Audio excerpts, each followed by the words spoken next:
there, folks. Sean Broderick, and I'm here on the Money Metals Mining Cruise, and I'm speaking to Scott Close. He's from EMX Royalties. Now, if you've been following me for a while, back in November, you and I talked. It was at the Metals Investment Forum in Vancouver. Right. It was at the Metals Investment Forum in Vancouver, and so EMX is a fascinating royalty company. You explained some stuff today, by the way, that somehow I didn't pick up on last time, or else your whole presentation has changed. Really good stuff. And so I was just going to let him give you the scoop on why EMX has certain advantages that other companies don't. Could you please speak to my subscribers? Sure, yeah.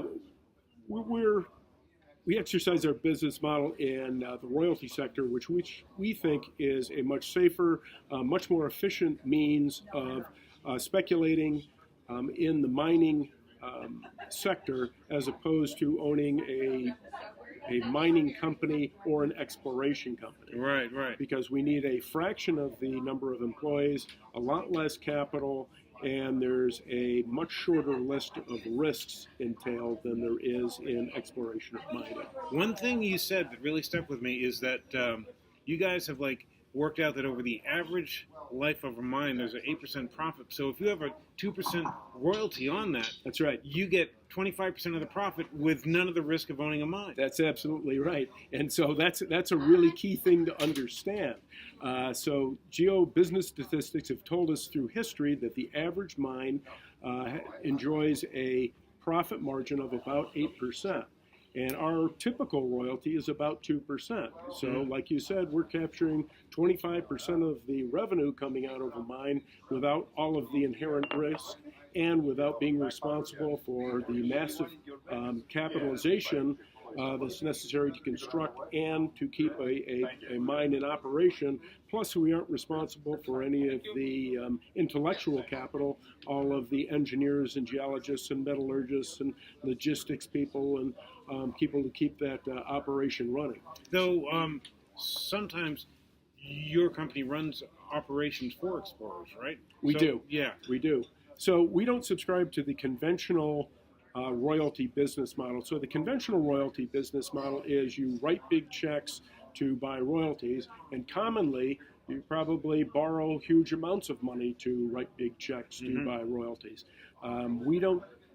We take a different approach to it. We utilize the prospect generation business model where we secure the prospective mineral real estate, do some basic explorations on that, i.e. we do very little drilling because that's very expensive. We typically do surface or near surface exploration activities, find enough mineralization or signs of mineralization to entice another company to come in and then pick up that property. And then when they buy that property, we hold a royalty back on that property. So that way we're growing our royalty portfolio largely organically as opposed to the big check writing method. Okay. But that being said, we do supplement our organically derived royalty portfolio with royalty acquisitions when we can find those at favorable pricing valuations, but that's becoming increasingly more difficult.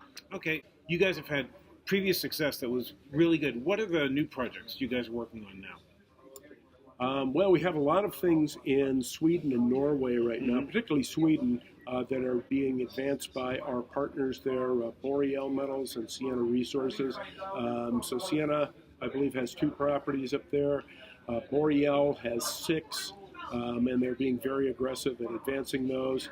And then also, because we're seeing an increase in the level of interest by other companies looking for exploration properties, we've been finding a lot of properties that were dropped by other companies, highly prospective properties that people dropped during the downturn, and we've put those into our portfolio, and we've been loading that pipeline, giving our people who are looking for projects a lot of opportunities to pick those up from us. And you have something on the Carlin Trend too, don't you? We do. We have the Leeville royalty on the Carlin Trend. That's right.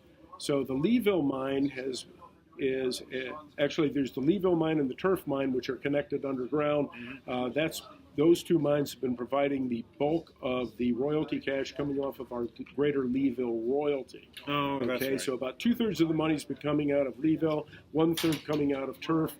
The interesting thing about that, those are both underground mines, and they were constrained production-wise for a number of years because of the lack of ventilation underground there. So it's pretty hot under there, it gets pretty dusty, but they needed to get greater amount of ventilation there to expand out into other areas of mineralization that they had identified through underground exploration. And so Newmont spent $1/3 billion US to put in the Turf 3 vent shaft. Now you can imagine spending $1/3 billion US just to sink a shaft that's 27 feet in diameter, and I believe it goes down about 1,400 feet. Wow. And then there are 4 3,000 horsepower electric motors that drive blowers that do nothing but pull air out of the mine. There's no ore skip on the bottom of a hoist. There's no man cage on there. All that shaft does is pull air out of the mine. So you can imagine if Newmont spent $1/3 billion just to put in a vent shaft, you can imagine they've identified an enormous amount of additional mineralization in the Leeville Turf underground complex in order to be able to amortize out that massive capital expenditure. You guys have some cash flow now. Yes. You have more coming from the new projects that are already in the works. That's right. Plus, you just inked some like new deals as well, right? That's right. So, is there anything else you would like to add before we go? No, nothing. Oh. Well, I could go on and on for quite a while. But I know. Well, he's excited about the company, but also it's an interesting company because it's different from like many others in the space. It really focuses on the royalties, really well run by a bunch of very smart deal makers.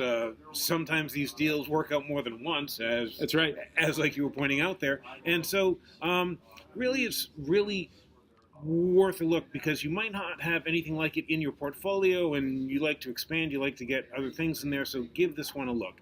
We'll look at it more closely. This is Sean Broderick on the Money, Metals, and Mining Cruise, speaking to Scott Close. Thanks very much, Scott. You folks stay tuned.